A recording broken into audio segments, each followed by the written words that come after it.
Bonjour mes amis, bonjour, bienvenue tout le monde sur votre chaîne Apprendre le français avec Jalal. Une autre fois, سعيد بلقياكم أصدقائي صديقاتي في القناة ديالكم Apprendre le français avec Jalal.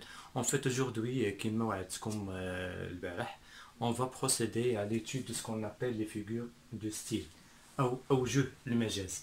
Donc tout simplement, ce cours il est destiné essentiellement aux élèves de première année de bac, parce que c'est une question qui persiste, qui revient à chaque fois sur les examens, sur les contrôles de première année de bac. Vous avez cette question, détecter la figure du style que vous voyez sur un petit chapitre ou bien sur une partie de votre texte. Donc les figures du style, donc je reviens une autre fois pour expliquer en arabe باش نكونوا متواصلين لأقصى الحدود. Donc غادي نحاول نشرحوا بالفرنسية وبالعربية. Donc les figures du style, c'est ce qu'on appelle au jeu المجاز. Tout simplement, les figures de style, ce sont des procédés littéraires, bien évidemment, qui nous aident à rendre notre discours plus expressif, plus convaincant et plus élégant. Donc, tout simplement, أوجه المجاز هي طرق أدبية باش يكون الحوار ديالنا أو الأسلوب ديالنا في الكلام أو في الكتابة هو أكثر أناقة وأكثر تعبير وأكثر إقناع بطبيعة الحال للقارئ أو السامع. Donc, mes amis, on va procéder pour les figures du style. On va les partager quatre éléments qui sont essentiels. Il y a ce qu'on appelle les figures de rapprochement. Les figures de rapprochement, donc là on trouve le verbe rapprocher, tout simplement. On va essayer de rapprocher l'idée. كنحاولوا باش نقربوا الصورة أو نقربوا الفكرة من السامع أو من القارئ, tout simplement. Il y a les figures de remplacement. Remplacement, on va remplacer expression par une autre. On va remplacer un nom par un autre nom pour dire la même chose, tout simplement. Il y a les figures d'insistance. Là, on est en train d'insister sur une idée, sur une figure, sur un fait. Donc, on a des styles pour insister sur le fait, pour le répéter par exemple. Il y a les figures d'opposition. Ça, on est en train d'exprimer l'opposition, c'est-à-dire le contraire. Le contraire de l'idée qu'on veut dire, de l'image qu'on veut apporter au lecteur ou bien à l'auditeur. Donc mes amis, restez avec moi. On va expliquer figure par figure. On va commencer sur la prochaine vidéo, sur les deux. On va essayer d'expliquer en français et en arabe également les figures de rapprochement et les figures de remplacement. Amis, nous voilà une autre fois sur cette vidéo pour continuer l'explication des figures du style. Donc avant on a dit qu'il y a quatre figures qui sont essentielles. Il y a les figures de rapprochement, de remplacement, d'insistance et d'opposition. Donc sur cette vidéo on va expliquer juste deux éléments qui sont les figures de rapprochement et les figures de remplacement. On va commencer par les premières figures, les figures de rapprochement. Donc tout simplement, comme on a déjà expliqué, les figures de rapprochement, on est en train de faire rapprocher l'idée, de faire tout simplement rapprocher l'image au lecteur ou bien à l'auditeur. Donc il se compose de trois éléments qui sont essentiels, c'est la comparaison, la métaphore et la personnification. Donc la comparaison tout simplement à la marocaine, il y a le muqaran, tout simplement. La comparaison, donc là on est en train de comparer entre deux éléments, d'accord, de donner l'image d'un élément à un autre. Ils ont les mêmes caractères, ils ont les mêmes significations. On est en train de mettre une comparaison entre les deux en utilisant un moyen de comparaison. Par exemple, l'expression comme. D'accord? Un petit exemple, je conduis un petit exemple. Cet homme est fort comme un lion. Cet homme est fort comme un lion. Donc là, on utilise un moyen de quoi? De comparaison. C'est l'expression comme, tout simplement. Cet homme est fort comme un lion. Ça, c'est une comparaison. Deuxième élément, c'est la métaphore. Tout simplement, c'est une comparaison, mais sans élément de comparaison. On ne va pas utiliser le comme. D'accord? On ne va pas utiliser le comme. Tout simplement, on va mettre cet homme est un lion. Cet homme est un lion. Ça, c'est une métaphore. Tout simplement, on porte l'image de cet animal qui est fort à l'homme. Tout simplement, c'est une comparaison. On n'utilise pas un moyen, bien deux moyens de comparaison. Tout simplement, je conduis le même exemple. Cet homme est un lion. D'accord? On va passer au troisième élément qui est la personnification, ou bien à la marocaine on peut dire tchres, tout simplement, la personnification. Là, sur la personnification, on donne la qualité ou bien la qualité ou bien l'image d'un être humain à un animal ou bien à un objet. On est en train de comparer, de donner les caractéristiques humaines à un animal ou bien à un objet. Par exemple, on peut dire, voilà, donc on peut dire le vent souffle dans les rues. Le vent souffle dans les rues. Donc le vent, c'est un objet, c'est un élément de la nature, mais il souffle comme un être humain. Donc là, on est en train de faire tout simplement de porter l'image d'un être humain à un élément de la nature, à un objet de la nature, à un composant de la nature. Donc ça, c'est ce qu'on appelle par exemple la personnification, tout simplement. Donc on va passer rapidement sur les figures de remplacement. Deuxième élément. D'accord, donc là, il se compose de 3 ou 4 éléments qui sont essentiels. C'est la métonymie, la périphrase, l'euphémisme et la litote. D'accord? Donc tout simplement, ce sont des figures de remplacement, c'est-à-dire on va remplacer un mot par une phrase ou bien un mot par une expression. Donc on ne va pas dire la même chose, mais en même temps, on est en train d'exprimer la même idée et le même sentiment. D'accord? Donc on est sur la métonymie. La métonymie, tout simplement, on est en train de remplacer une expression par une autre. Au lieu de dire le contenu, on va dire le contenant. Par exemple, je vous dis, on va boire un verre de thé. On va boire un verre de thé. Donc là, on a prononcé le mot verre, le nom verre au lieu du thé. Donc tout simplement pour dire, on va boire du thé.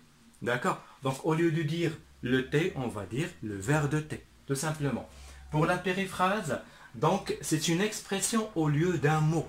La périphrase, c'est toute une expression au lieu d'un mot. Donc on revient sur le caractère d'élégance, sur les figures du style, tout simplement.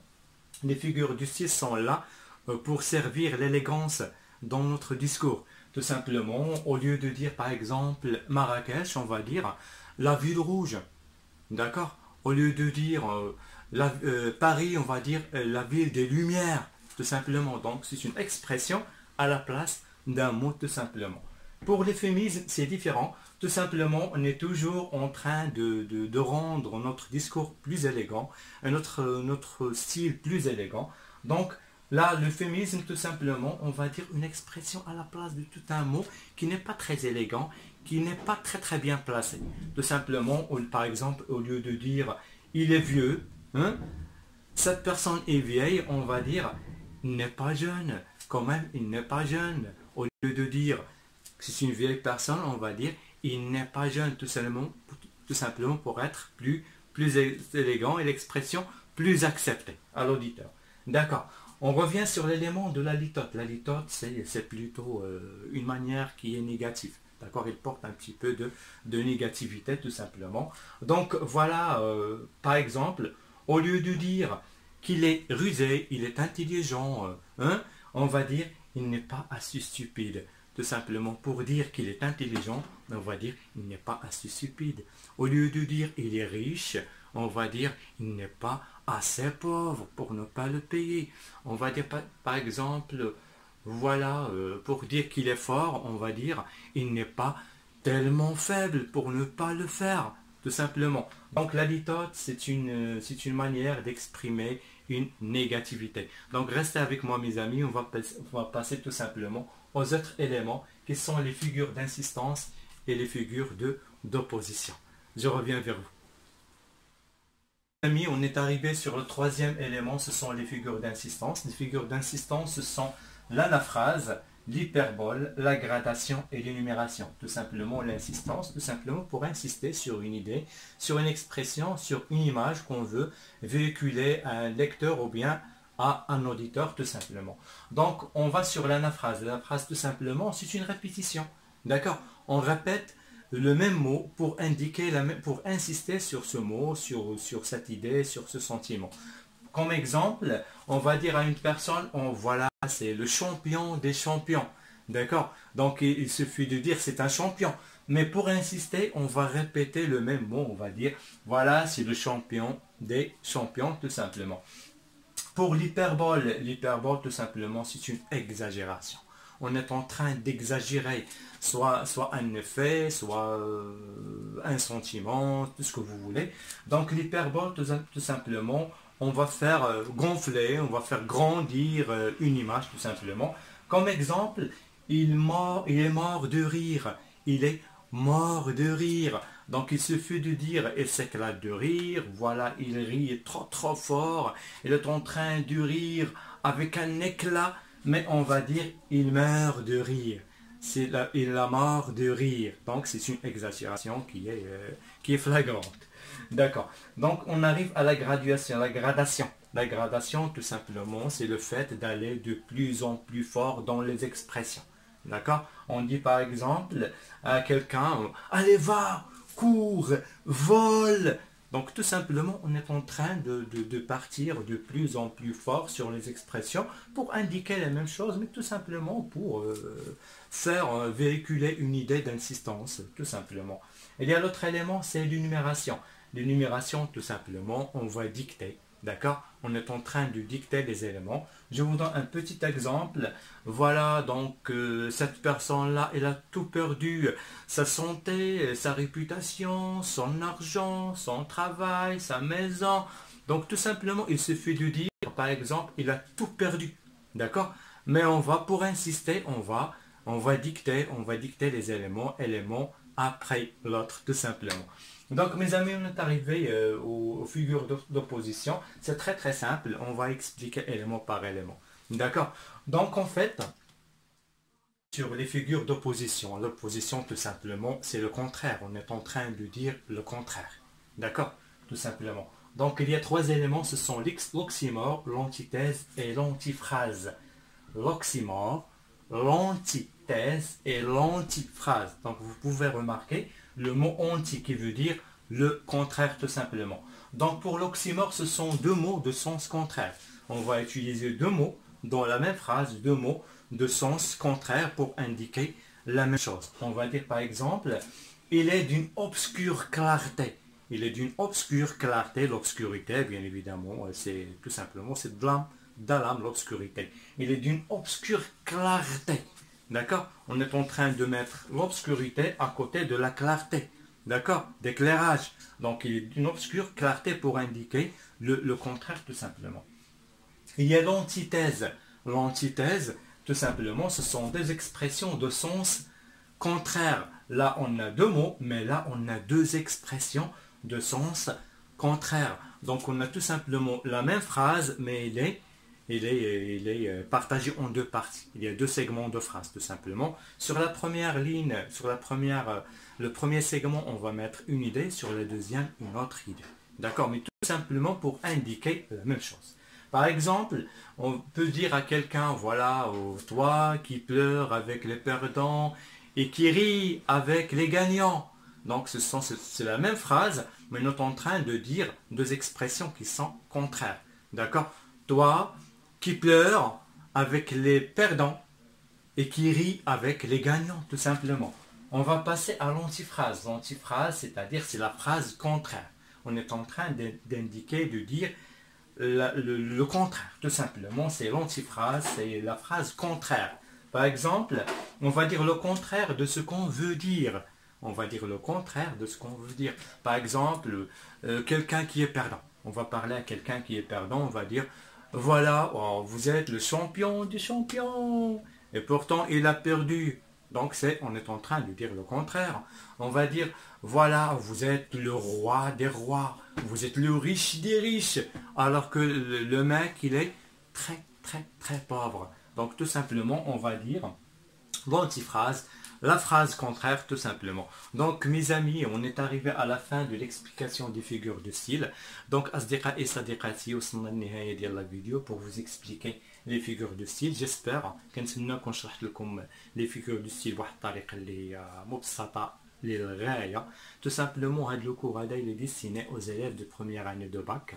Vous êtes appelés, bien évidemment, à détecter ou bien à reconnaître les expressions, les figures de style dans les textes que vous allez recevoir. Donc mes amis, n'oubliez pas vous inscrire maintenant تشاركوا في القناة ديالنا تشجعونا بلي commentaires, les remarques. Si vous avez des questions, on est là pour répondre, pour échanger avec vous. Donc أصدقائي صديقاتي ما بقى لي إلا نودعكم. كنتمنى نكونوا لحد الآن وفينا بالوعد ديالنا في الشرح ديال لي فيغور دو ستيل. كنتمنى لكم يوم سعيد. Très bonne journée, merci beaucoup, au revoir.